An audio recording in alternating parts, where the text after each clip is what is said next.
নমস্কার বন্ধুরা, ইতিহাসের ইতিকথার নতুন পর্বে আপনাদের সকলকে স্বাগত। বিশ্বকর্মা পুজো সনাতন হিন্দু ধর্মের আরও একটি গুরুত্বপূর্ণ উৎসব। অনুষ্ঠিত হয় ভাদ্র মাসের শেষ দিন অর্থাৎ সংক্রান্তি তিথিতে। দেবশিল্পী বিশ্বকর্মা বিশ্বের স্থপতি ভগবান হিসেবেই তার পুজো করা হয়। তিনি হলেন ব্রহ্মাজির পুত্র।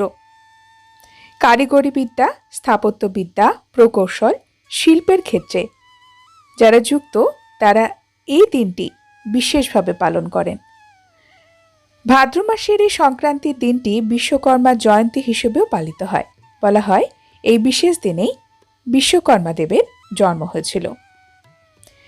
বিশ্বকর্মা পুজো মূলত পূর্ব ভারত, পশ্চিমবঙ্গ, উড়িষ্যা, ত্রিপুরা, বিহার এবং ঝাড়খণ্ডে যথেষ্ট জনপ্রিয়। এটি ভাদ্র সংক্রান্তি, বিশ্বকর্মা জয়ন্তী, বিশ্বকর্মা পুজো বা কন্যা সংক্রান্তি নামে পরিচিত। ভারতবর্ষের নির্দিষ্ট কিছু জায়গায়, বিশেষ করে উত্তর ভারত এবং বিহারের মতো রাজ্যগুলিতে দীপাবলির পরে এটি পালন করা হয়।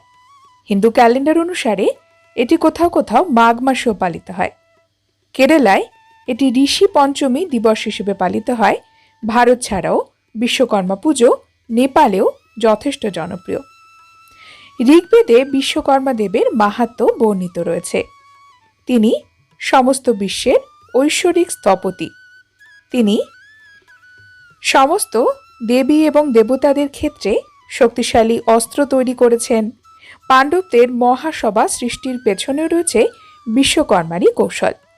এছাড়া ভগবান শ্রীকৃষ্ণের অনুরোধে তিনি ইন্দ্রপ্রস্থ নগরী তৈরি করে দিয়েছিলেন। ভগবান শিবের ত্রিশূল, অর্জুনের বিজয়ধনুষও তিনিই তৈরি করেন। গ্রন্থ অনুসারে সত্যযুগে স্বর্গ, ত্রেতাযুগে লঙ্কা এবং দাপর যুগে দ্বারকা তার দ্বারাই নির্মিত হয়। এই দিন ভক্তরা, বিশেষ করে যারা কারিগরি বিদ্যা, স্থাপত্য, ভাস্কর্য এবং যে কোনো শিল্পকর্মের সঙ্গে যুক্ত, তারা বিশ্বকর্মা দেবের কাছে প্রার্থনা করেন তাদের সফল কর্মজীবনের জন্য।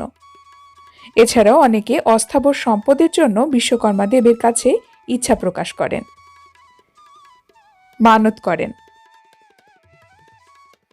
যদি কোনো ভক্তের নতুন অফিস খোলার, উৎপাদনশীলতা বাড়াতে বা কাজের ক্ষেত্রে নেতিবাচকতা থেকে মুক্তি পাওয়ার ইচ্ছে থাকে, তবে ভগবান বিশ্বকর্মার পুজো করা অত্যন্ত জরুরি। বিশ্বকর্মা পুজোর আগের দিন নিরামিষ আহার গ্রহণ করতে হয় এবং এই দিনে সাত্ত্বিক জীবনযাপন করতে হয়। পরের দিনে আপনাদের পুজো পর্যন্ত, যতক্ষণ না পুজো সম্পন্ন হচ্ছে, উপোস রাখতে হবে। যারা উপোস রাখতে পারেন না তারা এই দিনে দুধ, মাখানা, সাবুদানা, ফল, ড্রাই ফ্রুটস এই সকল খাবার খেতে পারেন। এই দিনে যে স্থানে বিশ্বকর্মার পুজো হবে সেই স্থানটি ভালোভাবে পরিষ্কার করে ফুল দিয়ে সাজানো হয়।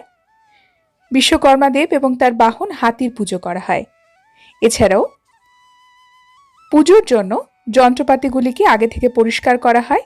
কর্মক্ষেত্র বন্ধ থাকে। পুজোর সমস্ত যন্ত্রপাতিরও পুজো হয়। বিশ্বকর্মা পুজোর দিনে ঘুড়ি ওড়ানোর রীতি রয়েছে। বিশ্বাস করা হয় ভগবান বিশ্বকর্মা ভগবানের জন্যই উড়ন্ত রথ এবং অস্ত্র তৈরি হয়েছিল, তাই ঘুড়ি ওড়ানো হয় দক্ষতার প্রশংসার জন্য, সম্মান জানাতে। কুবেরের পুষ্পক রথ কিন্তু তিনিই সৃষ্টি করেন, ভগবান বিশ্বকর্মা। এই দিনে কর্মক্ষেত্রে যাবতীয় মেশিন পত্র বন্ধ থাকে। বিশ্বকর্মা পুজোর দিনে দুপুরে অনেক জায়গায় খাবারের আয়োজনও করা হয়। সনাতন হিন্দু ধর্মের অন্যান্য পুজোর মতোই এই পুজোতেও ঘট স্থাপন করতে হয়, কলস স্থাপন করে পুজো করতে হয়। আপনারা যদি চান আলপনা দিতে পারেন। এছাড়াও অষ্টদল রঙ্গোলি তৈরি করতে পারেন। এর ওপর 7 ধরনের দানা রাখতে হবে। আরতি করুন এবং নিজের কর্মক্ষেত্রে যাতে আরও উন্নতি করতে পারেন সেই বিষয়ে বিশ্বকর্মা দেবের কাছে আশীর্বাদ চেয়ে নিন। স্থাপত্য এবং শিল্পক্ষেত্রে নিজের নিজের জায়গায় সাফল্য, নিরাপত্তা এবং সমৃদ্ধির জন্য ভক্তরা বিশ্বকর্মা দেবের আরাধনা করেন। বন্ধুরা, আজকের পর্বে পর্যন্তই। পরবর্তী পর্বে নতুন একটি বিষয় নিয়ে আপনাদের সঙ্গে কথা হবে। ততক্ষণ সকলে সুস্থ থাকুন, ভালো থাকুন। আর পুরো ভিডিওটি দেখার জন্য আপনাদের অসংখ্য অসংখ্য ধন্যবাদ।